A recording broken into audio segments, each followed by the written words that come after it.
કામરેજ 84 ટોલનાકા પર અસહ્ય ટોલ ટેક્સમાં વધારા મુદ્દે આક્રોશ.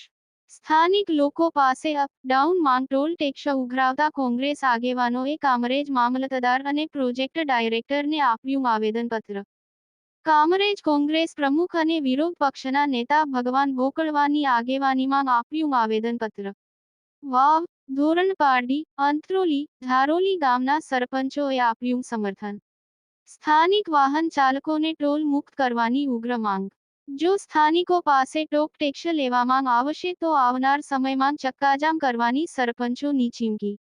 ગઈકાલે આમ આદમી પાર્ટીના નેતાઓએ પણ ટોલ ટેક્સનો વિરોધ નોંધાવ્યો હતો. રિપોર્ટર જગદીશ ભરવાડ, ન્યૂઝ 14 કામરેજ. કામરેજ તાલુકા ભગવાનભાઈ ભોકળવા સામાજિક આગેવાન છું અને લોકોના પ્રશ્ન અને દર્દને ઓળખવાવાળો વ્યક્તિ છું.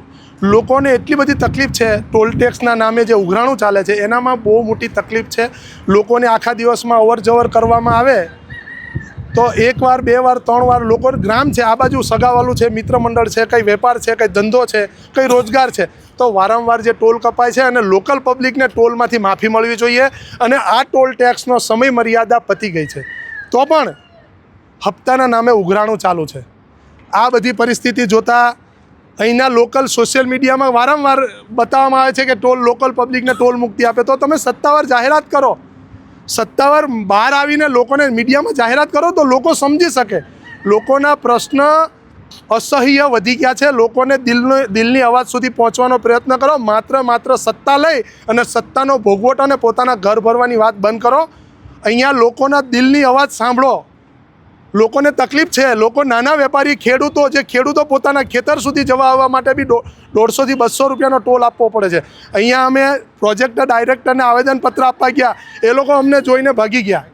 ત્યાં હતા જ નહીં, ત્યાં હતા, અમે આવ્યા પછી ભાગી ગયા. અમે પ્રાંત સાહેબને બી આવેદનપત્ર આપીએ છીએ, પોલીસ અધિક્ષકને બી આપીએ છીએ અને પોલીસ તમામ લાગતા વળગતા જે સરકારી કચેરીઓ છે, જે લોકોના હિત માટે જે કચેરીઓ છે, એને અમે તમામને એકવાર આવેદનપત્ર આપવાના છે. અને 15 દિવસની અંદર લોકલ પબ્લિકને ટોલ ટેક્સ માફી નહીં થાય તો ઉગ્ર આંદોલન કરવામાં આવશે. અને ટોલ ટેક્સ બંધ કરાવવાની પણ અમે ચીમકી બંધ કરી દેશું ત્યાં સુધીની ચક્કાજામ કરશું ને આંદોલન કરશું. અહીંયા અમારી સાથે 10 થી 12 ગામના સરપંચો બી છે, તેમના બી લેટર પેડ અમને સોમવારે મળી જવાના, બધાએ આપવાનું નક્કી કરી દીધું છે. તો અમારી તમને એક ચીમકી ગણો તો ચીમકી છે, જે ગણો તે, પણ તાત્કાલિક ધોરણે લોકલ પબ્લિકનો ટોલ ટેક્સ બંધ થવો જોઈએ ને થવો જોઈએ.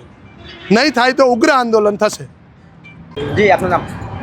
મારું નામ હું જયેશભાઈ બાલુભાઈ સોલંકી, અંત્રોલી ઠારોલી ગ્રુપ ગ્રામ પંચાયતનો સરપંચ છું. અને આજે આવેદનપત્ર આપ્યું એમાં ગામ વતી અને હું સરપંચ વતી સમર્થન છે.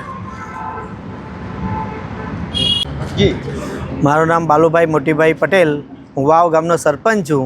આજે જે આવેદનપત્ર ટોલ નાકા માટે આપવામાં આવ્યું છે એની અંદર મારા વાવ ગામના સરપંચ તરીકે મારું સમર્થન છે. તેમજ મારી બાજુમાં ધોરણ પાર્ટીના સરપંચ છે અલ્પેશભાઈ, એમનું પણ સમર્થન છે. જયેશભાઈ અંત્રોલી ધારોલીના સરપંચ છે, એમનું પણ સમર્થન છે. અને આજે જો આ આવેદનપત્ર આપવાથી તમે જો કોઈ જાતનું બી એનું નિર્ણય નહીં લેશો તો આવનારા સમયની અંદર અઠવાડિયા 15 દિવસની અંદર અમે 12 થી 15 થી 20 સરપંચો ભેગા થઈને આવેદનપત્ર આપીને ચક્કાજામ કરીશું.